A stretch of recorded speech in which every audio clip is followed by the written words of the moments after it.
All right. Had a couple days to sort of sort things out, so let's go ahead and get some reading in. I'm going to go ahead and do some Bible stuff. Let's go ahead and do AV24. So that's going to be Joshua 21 to 24, finishing up the book of Joshua, and then Judges 1 through 5.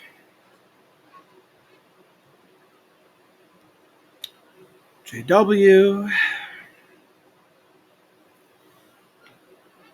And then found my earbuds, so I am listening to the Mass Effect Andromeda Galaxy Map theme. It's a 2-hour version of it. I'm just going to let that kind of settle in the background. So, Joshua. What did I say it was? 21. Boom. Joshua 21. The heads of the paternal houses of the Levites now approached Eleazar, the priest, Joshua, the son of Nun, and the heads of the paternal houses of the tribes of Israel, and they spoke to them at Shiloh in the land of Canaan, saying, Jehovah, through Moses, commanded that we be given cities in which to dwell along with their pastures for our livestock. So, at the order of Jehovah, the Israelites gave the Levites these cities and their pastures out of their own inheritance. The lot came out for the families of the Kohathites and the Levites, who were descendants of Aaron the priest, were given by lot 13 cities out of the tribe of Judah, the tribe of Simeon, and the tribe of Benjamin. And for the rest of the Kohathites, there were allotted 10 cities out of the families of the tribe of Ephraim, the tribe of Dan, and the half tribe of Manasseh. And for the Gershonites, there were allotted 13 cities out of the families of the tribe of Issachar, the tribe of Asher, the tribe of Naphtali, and the half tribe of Manasseh and Bashan. For the Merarites, by their families, there were 12 cities out of the tribe of Reuben, the tribe of Gad, and the tribe of Zebulun. Thus the Israelites gave the Levites these cities and their pastures by lot, just as Jehovah had commanded through Moses.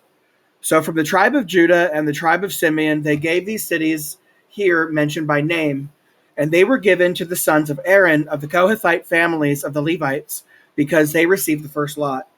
They gave them Kiriath Arba. Arba was the father of Anak, that is Hebron, in the mountainous region of Judah and its surrounding pastures. But the field of the city and its settlements they gave to Caleb, the son of Jephunneh, as his possession. And to the sons of Aaron the priest, they gave the city of refuge for the manslayer, namely Hebron with its pastures, also Libnah with its pastures, Jatir with its pastures, Eshtemoa with its pastures, Holon with its pastures, Debir with its pastures, Ain with its pastures, Juttah with its pastures, and Bethshemesh with its pastures, 9 cities out of these 2 tribes. And from the tribe of Benjamin, Gibeon with its pastures, Geba with its pastures, Anathoth with its pastures, and Almon with its pastures, 4 cities.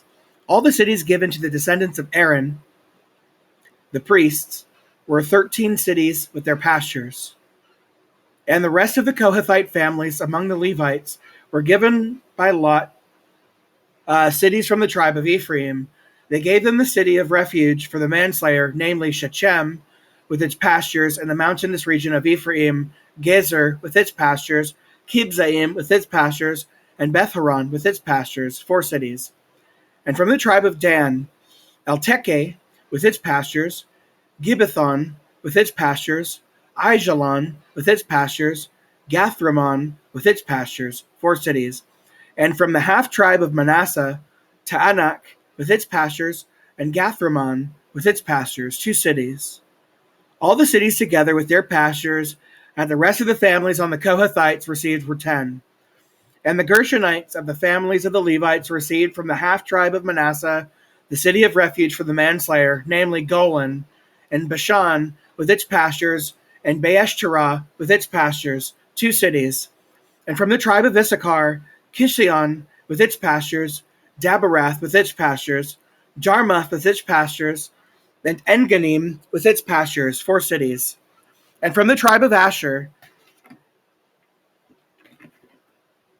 Mishal with its pastures, Abdon with its pastures, Helkath with its pastures, and Rehob with its pastures, 4 cities.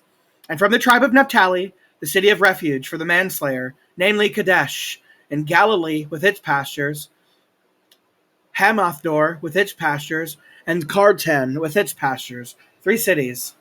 All the cities of the Gershonites by their families were 13 cities with their pastures.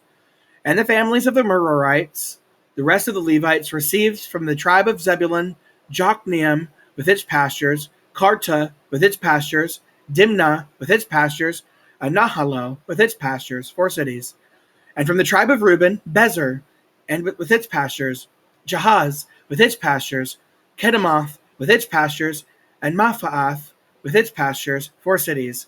And from the tribe of Gad, the city of refuge for the manslayer, namely Ramoth in Gilead with its pastures, Mahanaim with its pastures, Heshbon with its pastures, and Jazer with its pastures, a total of 4 cities. All the cities that were allotted to the Merarites by their families, the rest of the families of the Levites, were 12 cities. All the cities of the Levites with the possession of the Israelites were 48 cities together with their pastures. Each of these cities had its pastures all around it. This was the case for all these cities. So Jehovah gave Israel all the land that he had sworn to give to their forefathers, and they took possession of it and settled in it. Furthermore, Jehovah gave them rest on every side, just as he had sworn to their forefathers, and not one of all their enemies could stand against them. Jehovah gave all their enemies into their hand. Not a promise failed out of all the good promises that Jehovah had made to the house of Israel. All of them came true. Joshua 22. Then Joshua summoned the Reubenites, the Gadites, and the half-tribe of Manasseh, and said to them, You have done all that Moses the servant of Jehovah commanded you, and you have obeyed my voice in all that I commanded you. You have not forsaken your brothers all this time, down to this day, and you have kept the obligation of the commandment of Jehovah your God. Now, Jehovah your God has given your brothers rest, just as he promised them. So now you may return to your tents in the lands that Moses the servant of Jehovah gave you to possess on the other side of the Jordan. Only be very careful to carry out the commandment and the law that Moses the servant of Jehovah gave you, by loving Jehovah your God, by walking in all his ways, by keeping his commandments, by sticking to him, and by serving him with all your heart and with all your soul. Then Joshua blessed them and sent them away, and they went to their tents.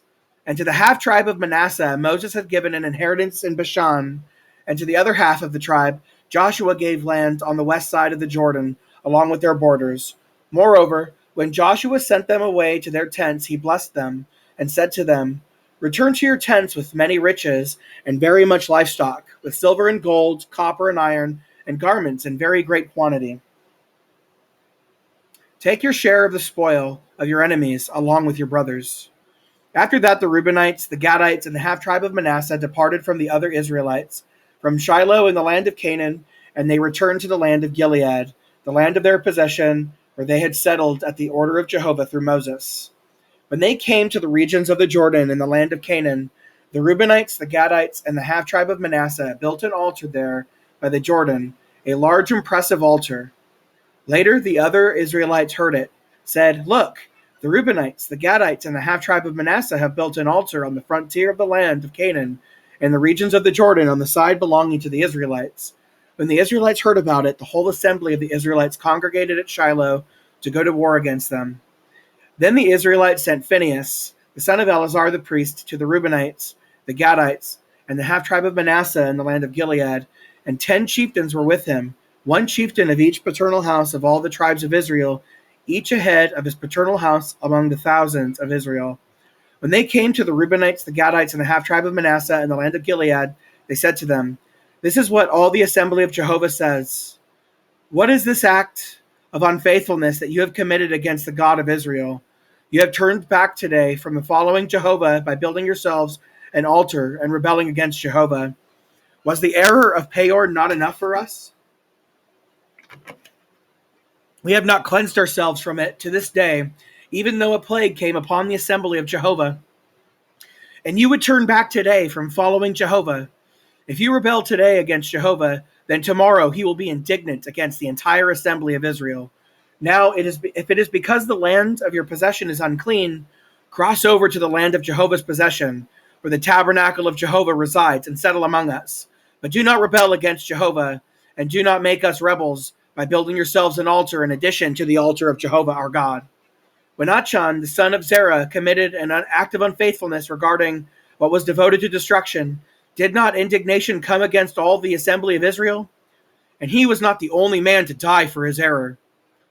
At this, the Reubenites, the Gadites, and the half-tribe of Manasseh said in answer to the heads of the thousands of Israel, the God of gods, Jehovah, the God of gods, Jehovah, he knows, and Israel will also know. If we were rebellious and unfaithful to Jehovah, do not spare us this day.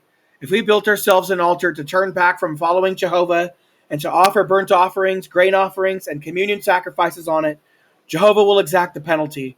No, it was because of another concern that we did this.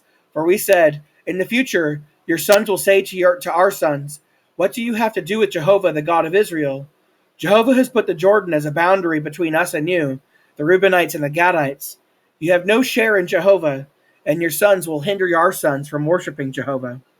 So we said, let us by all means take action by building an altar, not for burnt offerings or sacrifices, but to be a witness between you and us and our descendants after us, that we will carry out our service to Jehovah before him with our burnt offerings and our sacrifices and our communion sacrifices, so that your sons may not say to our sons in the future, you have no share in Jehovah. So we said, if they should say that to us and to our descendants in the future, we will then say, see the replica of Jehovah's altar that our forefathers made, not for burnt offerings or sacrifices, but to be a witness between you and us. It is unthinkable for us to rebel against Jehovah and to turn back today from following Jehovah by building an altar for burnt offerings, grain offerings, and sacrifices, other than the altar of Jehovah our God that is before his tabernacle. When Phinehas the priest, the chieftains of the assembly, and the heads of the thousands of Israel who were with him heard the words of the descendants of Reuben, Gad, and Manasseh spoke, they were satisfied. So Phinehas the son of Eleazar the priest said to the descendants of Reuben, Gad, and Manasseh, today we know that Jehovah is among us, because you have not committed this act of unfaithfulness against Jehovah. Now you have saved the Israelites out of the hand of Jehovah. Then Phinehas the son of Eleazar the priest and the chieftains returned from the Reubenites and the Gadites to the land of Gilead, to the land of Canaan, and they brought back the word to the other Israelites, and the Israelites were satisfied with the report. The Israelites then praised God, and they said nothing more about going to war against the Reubenites and the Gadites to destroy the land in which they were dwelling. So the Reubenites and the Gadites named the altar because it is a witness between us that Jehovah is the true God. Joshua 23. Many days after Jehovah had given Israel rest from all its surrounding enemies, when Joshua was old and advanced in years, Joshua summoned all Israel, its elders, its heads, its judges, and its officers, and he said to them, I have grown old, I am advanced in years, and you have seen for yourselves all that Jehovah your God did to all these nations in your behalf, because Jehovah your God was the one who was fighting for you. See, I assigned to you by lot the land of the nations that remained as an inheritance for your tribes, as well as that of all the nations that I destroyed, from the Jordan to the Great Sea on the west. And Jehovah your God was the one who kept thrusting them away from before you, and he drove them out for you, and you took possession of their land, just as Jehovah your God promised you. Now you must be very courageous to observe and carry out all that is written in the book of the law of Moses, by never deviating from it to the right or to the left, by never mingling with these nations that remain with you. You must not even mention the names of their gods, nor swear by them, and you must never serve them nor bow down to them. But you must stick to Jehovah your God, just as you have done down to this day. Jehovah will drive away great and mighty nations from before you, for not a man has been able to stand before you to this day. Just one man of you will chase 1,000, because Jehovah your God is fighting for you, just as he promised you. So be on guard constantly, by loving Jehovah your God. But if you should turn back at all and stick to what is left of these nations that remain with you, and you form marriage alliances with them and associate with them and they with you, you should know that for sure that Jehovah, that your God, will not continue to drive out these nations for you. They will become a trap and snare and a scourge on your flanks, and thorns in your eyes until you have perished from this good land that Jehovah your God has given you. Now look, I am about to die, and you well know with all your heart and with all your soul that not one word out of all the good promises that Jehovah your God has spoken to you has failed. They have all come true for you. Not one of them has failed. But just as the good promises that Jehovah your God has spoken to you have come upon you, so Jehovah will bring upon you all the calamity that he promised, and will annihilate you from this good land that Jehovah your God has given you. If you violate the covenant of Jehovah your God that he commanded you to keep it, and if you go and serve other gods and bow down to them, then Jehovah's anger will blaze against you, and you will quickly perish from the good land that he has given you. Joshua 24. Joshua then assembled all the tribes of Israel together at Shechem and summoned the elders of Israel, its heads, its judges, and its officers, and they stood before the true God. Joshua said to all the people, "This is what Jehovah the God of Israel says. It was on the other side of the river that your forefathers lived a long time ago, Terah, the father of Abraham and the father of Nahor, and they used to serve other gods. In time I took your forefather Abraham from the other side of the river and had him walk through all the land of Canaan and made his offspring many. I gave him Isaac. Then to Isaac I gave Jacob and Esau. Later to Esau I gave Mount Seir as his possession, and Jacob and his sons went down to Egypt. I later sent Moses and Aaron and plagued Egypt with what I did among them. I brought you out. When I was bringing your fathers out of Egypt, and you came to the sea, the Egyptians were chasing after your fathers with war chariots and cavalrymen as far as the Red Sea. They began to cry out to Jehovah, so he placed a darkness between you and the Egyptians and brought the sea over them and covered them. And your own eyes saw what I did in Egypt. Then you dwelled in the wilderness many years. And I brought you to the land of the Amorites who were dwelling on the other side of the Jordan, and they fought against you. But I gave them into your hand so that you could take possession of their land, and I annihilated them from before you. Then Balak, son of Zippor, the king of Moab, rose up and fought against Israel.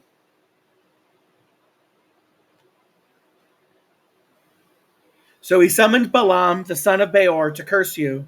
But I would not listen to Balaam. So he blessed you repeatedly, and I rescued you from his hand. Then you crossed the Jordan and came to Jericho.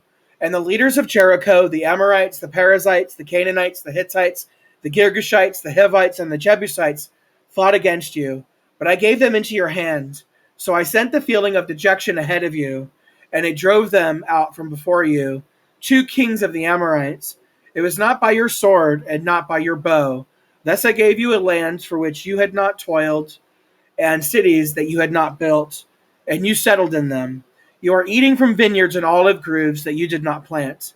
Therefore fear Jehovah and serve him with integrity and faithfulness, and remove the gods that your forefathers served on the other side of the river and in Egypt, and serve Jehovah. Now if it seems bad to you to serve Jehovah, choose for yourselves today whom you will serve, whether the gods of your forefathers served on the other side of the river, or the gods of the Amorites in whose land you are dwelling. But as for me and my household, we will serve Jehovah." At this the people answered, "It is unthinkable for us to abandon Jehovah and serve other gods. It is Jehovah our God who has brought us out and our fathers up out of the land of Egypt, out of the house of slavery, and who performed these great signs before our eyes, and who kept guarding us the entire way in which we walked, and among all the peoples through whom we passed. Jehovah drove out all the peoples, including the Amorites, who lived in the land before us. Therefore, we too will serve Jehovah, because he is our God." Then Joshua said to the people, "You are not able to serve Jehovah, for he is a holy God. He is a God who requires exclusive devotion. He will not pardon your transgressions and your sins. If you abandon Jehovah and serve foreign gods, he will also turn against you and exterminate you after doing good for you." But the people said to Joshua, No, but we will serve Jehovah. So Joshua said to the people, You are witnesses against yourselves that of your own accord you have chosen for yourselves to serve Jehovah. To this they said, We are witnesses. Therefore, remove the foreign gods that are among you, and incline your hearts to Jehovah, the God of Israel. The people said to Joshua, We will serve Jehovah our God, and we will obey his voice. So Joshua made a covenant with the people on that day and established a regulation and a ruling for them in Shechem. Then Joshua wrote these words in the book of God's law and took a great stone and set it up under the large tree that is by the sanctuary of Jehovah. Joshua went on to say to all the people, Look, this stone will serve as a witness against us, because it has heard everything Jehovah said to us, and it will serve as a witness against you, so that you may not deny your God. With that, Joshua sent the people away, each one to his inheritance. After these things, Joshua, the son of Nun, the servant of Jehovah, died at the age of 110. So they buried him in the territory of his inheritance in Timnath-serah, which is in the mountainous region of Ephraim, north of Mount Gaash. Israel continued to serve Jehovah all the days of Joshua and all the days of the elders who outlived Joshua and who had known all of Joshua's deeds in behalf of Israel. The bones of Joseph, which the Israelites had brought up out of Egypt, were buried in Shechem in the portion of the field that Jacob had acquired from the sons of Hamor, Shechem's father, for 100 pieces of money, and it became the inheritance of the sons of Joseph. Also, Eleazar the son of Aaron died, so they buried him in the hill of Phinehas, his son, which had been given to him in the mountainous region of Ephraim. All right, that's the end of Joshua. All right, I'm going to take a short little intermission.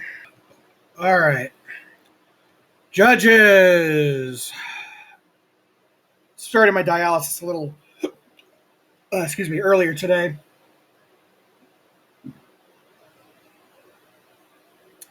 Feeling particularly bloaty, so give me a minute.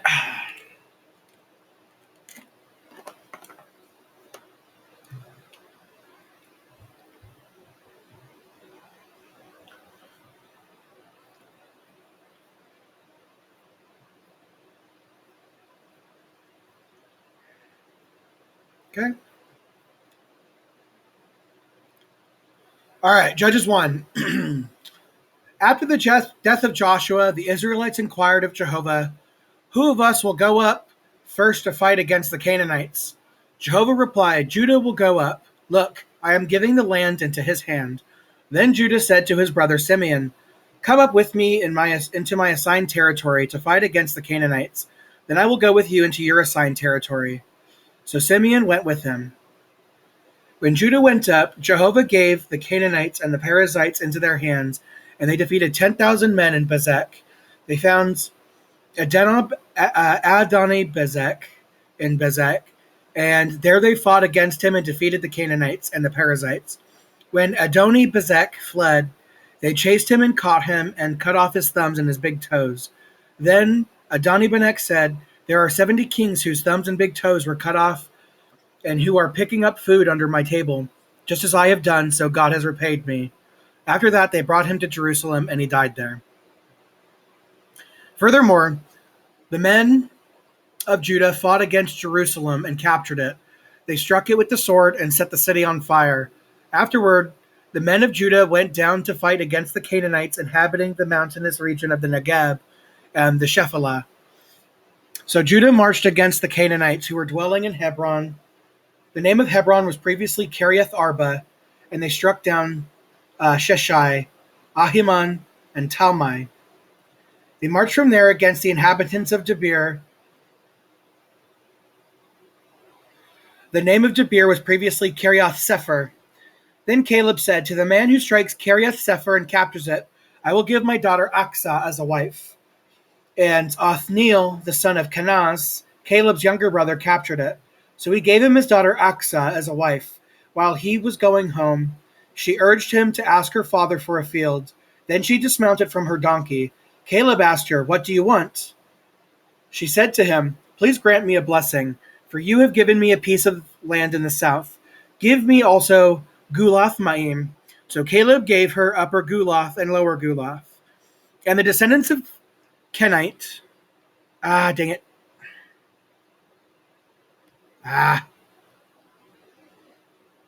Moses' father-in-law, came up from the city of palm trees with the people of Judah to the wilderness of Judah south of Arad. They went there and settled among the people, but Judah marched on with his brother Simeon, and they attacked the Canaanites inhabiting Zaphath and devoted it to destruction. So they named the city Hormah. Then Judah captured Gaza and its territory, Ashkelon and its territory, and Ekron and its territory. Jehovah was with Judah, and they took possession of the mountainous region, but they could not drive out the inhabitants of the plain, because they had war chariots with iron scythes. They gave Hebron to Caleb, just as Moses had promised, and he drove out from there the 3 sons of Anak.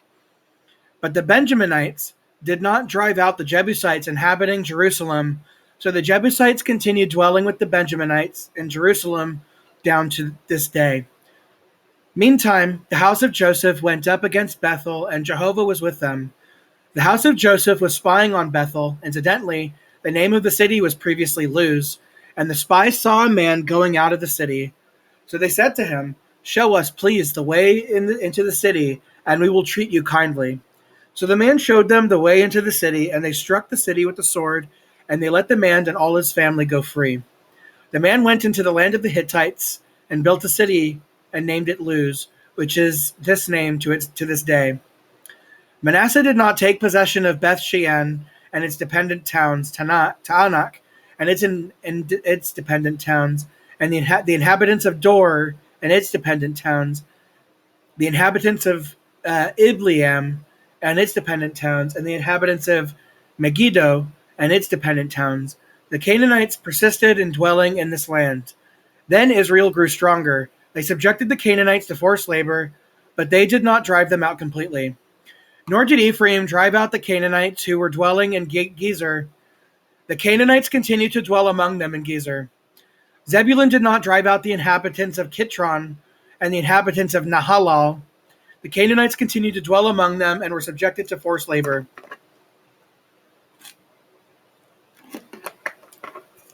Asher did not drive out the inhabitants of Akko and the inhabitants of Sidon, Alab, Aksib, Helba, Afik, and Rehob. So the Asherites continued to dwell among the Canaanites inhabiting the land, because they did not drive them out. Naphtali did not drive out the inhabitants of Bethshemesh and the inhabitants of Bethanath, but they continued to dwell among the Canaanites inhabiting the land. The inhabitants of Bethshemesh and Bethanath became forced laborers for them. The Amorites confined the Danites to the mountainous region, for they would not let them come down into the plain. So the Amorites persisted in dwelling in Mount Perez, Aijalon, and Shaalbim. When the power of the house of Joseph increased, they were forced into hard labor. The territory of the Amorites was from the ascent of Akrabim, from Selah upward. Judges 2.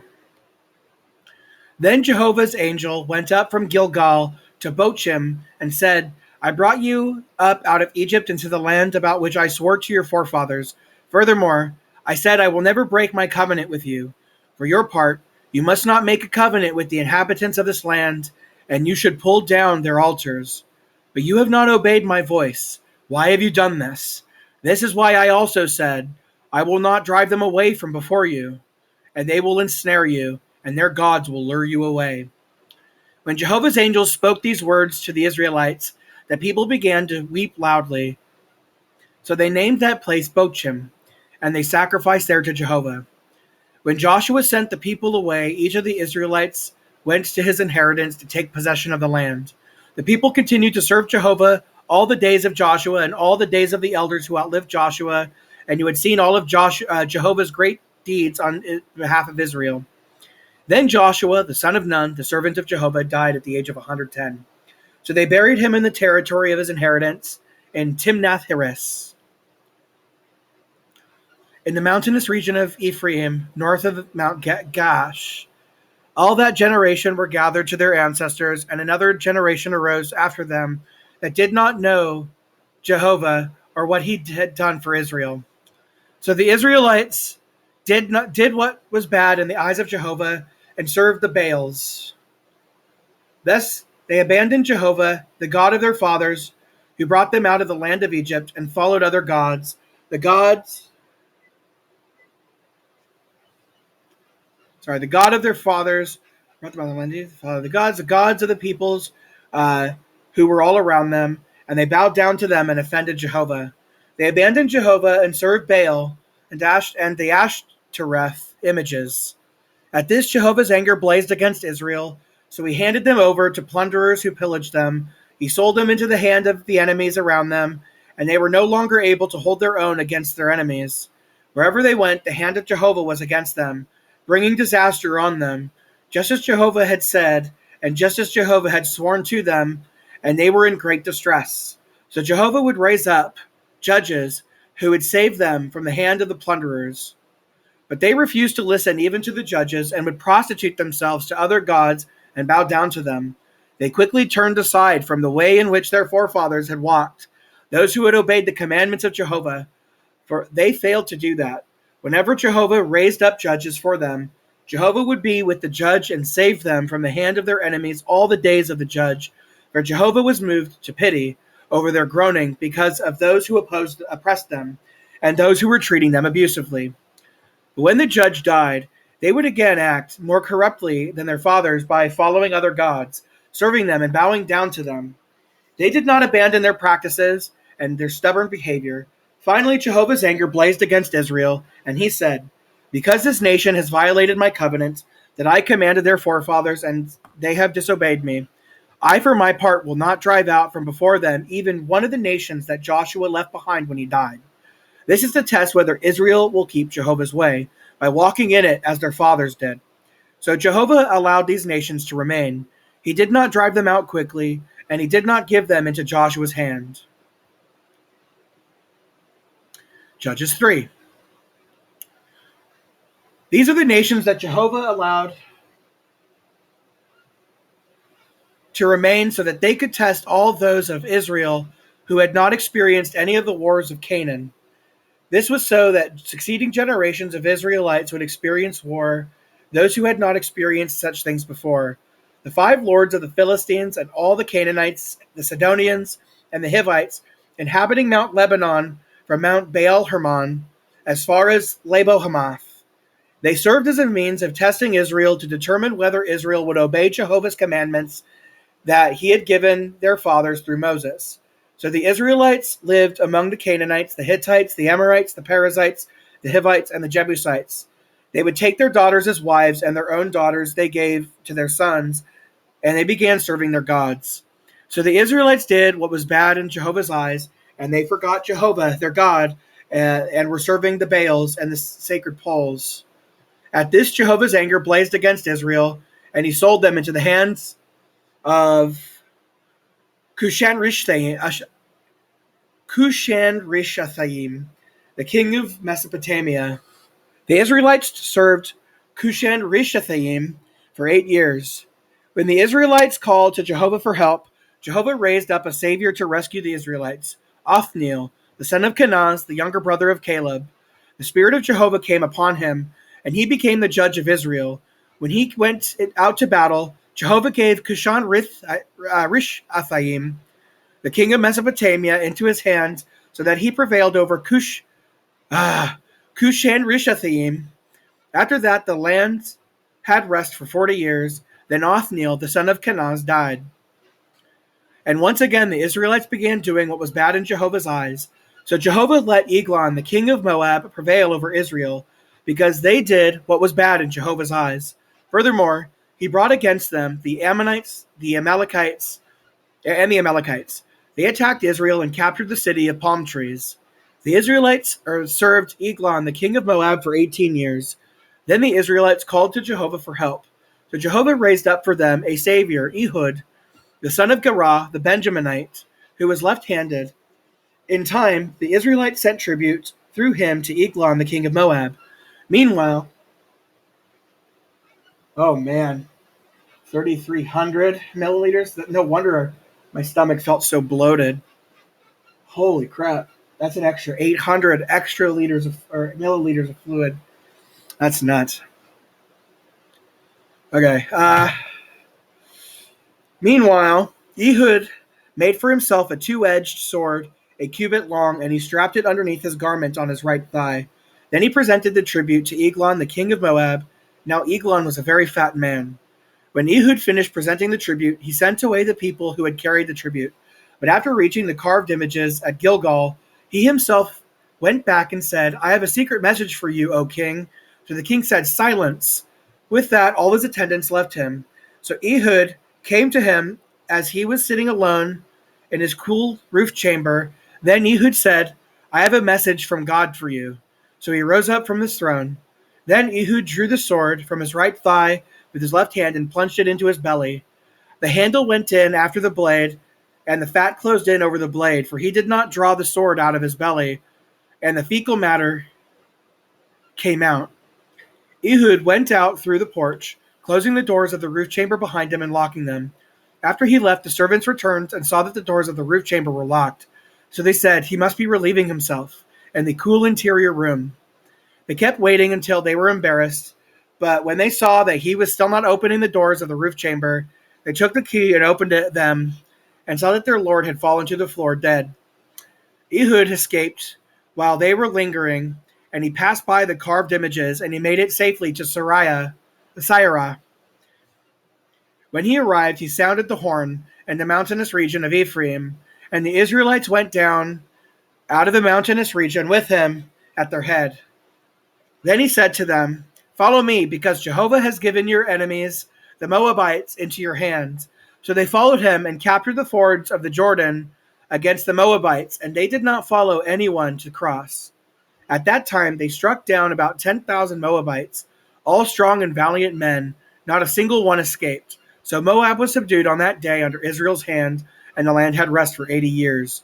After him was Shamgar, the son of Anath, who struck down 600 Philistine men with the cattle goad. He too saved Israel.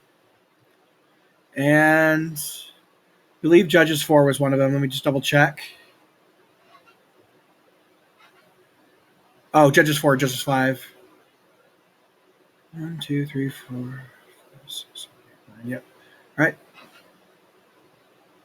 Judges 4. But after Ehud died, the Israelites again did what was bad in Jehovah's eyes. So Jehovah sold them into the hand of Jabin, the king of Canaan, who reigned in Hazor. The chief of his army was Sisera, who lived in Harosheth of the nations. The Israelites cried out to Jehovah because Jabin had 900 war chariots with iron scythes, and he harshly oppressed the Israelites for 20 years. Now Deborah, a prophetess, the wife of Lapidoth, was judging Israel at that time. She used to sit under Deborah's palm tree between Ramah and Bethel and the mountainous region of Ephraim. The Israelites would go up to her for judgment. She sent for Barak, the son of Abinoam, out of Kadesh Naphtali, and said to him, Has not Jehovah the God... All right. Dang, you left of 800? Jeez. Whew. Okay. Has not Jehovah the God of Israel given the command? Go and march to Mount Tabor and take 10,000 men of Naphtali and Zebulun with you. I will bring to you Sisera, the chief of Jabin's army, along with his war chariots and his troops to the stream of Kishon, and I will give him into your hand. At this Barak said to her, If you go with me, I will go, but if you do not go with me, I will not go. To this she said, I will certainly go with you. However, the campaign you are going on will not bring you glory, for it will be in the hand of a woman that Jehovah will give Sisera. Then Deborah got up and went with Barak to Kadesh. Barak summoned Zebulun and Naphtali to Kadesh, and 10,000 men followed his steps. Deborah also went up with him. Incidentally, Heber the Kenite had separated from the Kenites, the descendants of Hoab, Moses' father-in-law, and his tent was pitched near the big tree in Zaananim, which is at Kadesh. They reported to Sisera that Barak the son of Abinoam had gone up to Mount Tabor. At once Sisera assembled all his war chariots, 900 chariots with iron scythes, and all his troops that were with him from Harosheth of the nations to go to the stream of Kishon.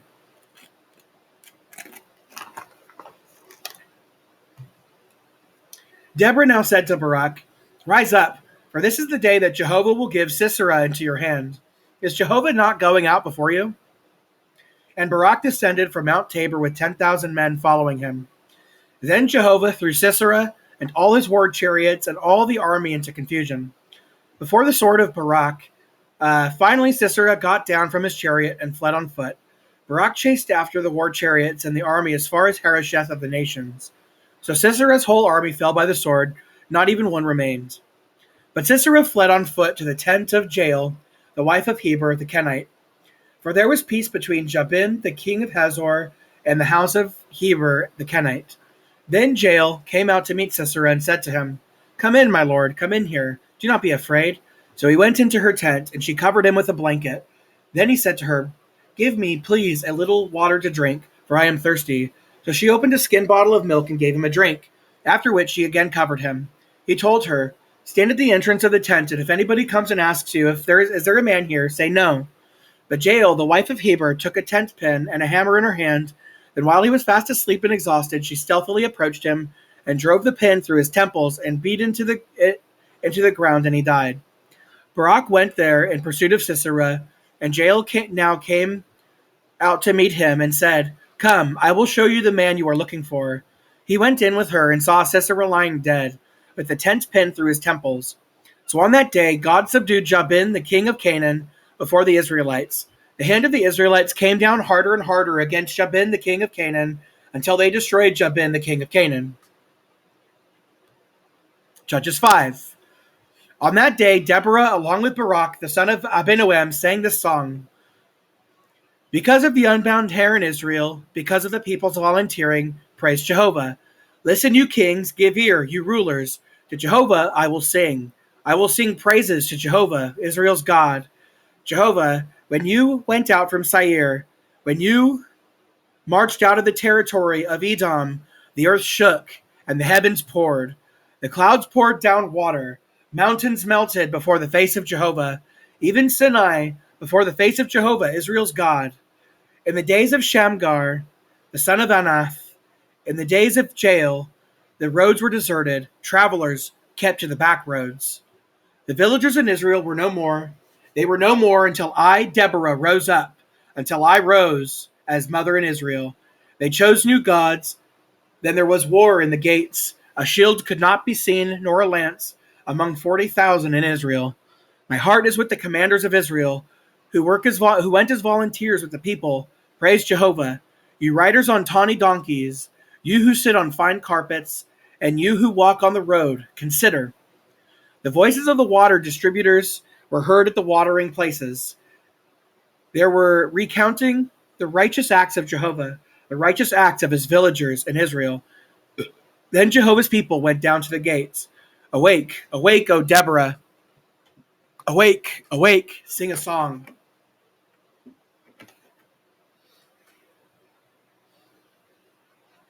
Rise up, Barak. Lead your captives away, you son of Abinoam. Then those who were left came down to the nobles. Jehovah's people came down to me against the mighty. Out of Ephraim was their origin, those in the valley. They are following you, O Benjamin, among your peoples. From Machir, the commanders went down, and from Zebulun, those who bear the recruiter's staff. The princes in Issachar were with Deborah. As was Issachar, so was Barak. Into the valley plain he was sent on foot. Among the divisions of Reuben there was intense heart-searching. Why did you sit down between the two saddlebags, listening to them playing their pipes for the flocks? For the divisions of Reuben there was intense heart-searching. Gilead remained beyond the Jordan. And Dan, why did he stay with the ships? Asher sat idle at the seashore, and by his harbors he remained. Zebulun was a people who risked their lives to the point of death. Naphtali also on the open heights. Kings came, they fought. The kings of Canaan then fought. In Taanach by the waters of Megiddo, No spoil of silver did they take. From heaven the stars they fought. From their orbits they fought against Sisera. The torrent of Kishon washed them away. The ancient torrent, the torrent of Kishon. You trampled down the powerful, O my soul. Then the hooves of horses pounded, and the stallions galloped furiously. Curse Meroz, said the angel of Jehovah. Yes, curse its inhabitants, for they did not come to the assistance of Jehovah, with the mighty ones. Most blessed of women is Jael, the wife of Heber the Kenite. She is most blessed of the women living in tents. He asked her for water, she gave him milk. In a majestic banquet bowl she offered curdled milk. With her hand she reached for the tent pin, her right hand for the workman's mallet, and she hammered Sisera. She crushed his head. She smashed and pierced his temples. Between her feet he collapsed. He fell and lay still. Between her feet he collapsed and fell. Where he collapsed, there he fell defeated. From the window a woman looked out. Sisera's mother peered out from the lattice. Why is his chariot delayed in coming? Why are the hoofbeats of his chariot so late? The wisest of her noble ladies would answer her. Yes, she too would repeat to herself. They must be dividing the spoil they found. A girl, 2 girls, to every warrior. Spoil of dyed cloth for Sisera, spoil of dyed cloth. An embroidered garment, dyed cloth, 2 embroidered garments, for the necks of the plunderers. So let all your enemies perish, O Jehovah, but let those who love you be like the sun rising in its glory, and the land had rest for 40 years. All right, and that's the end of AV24. Hail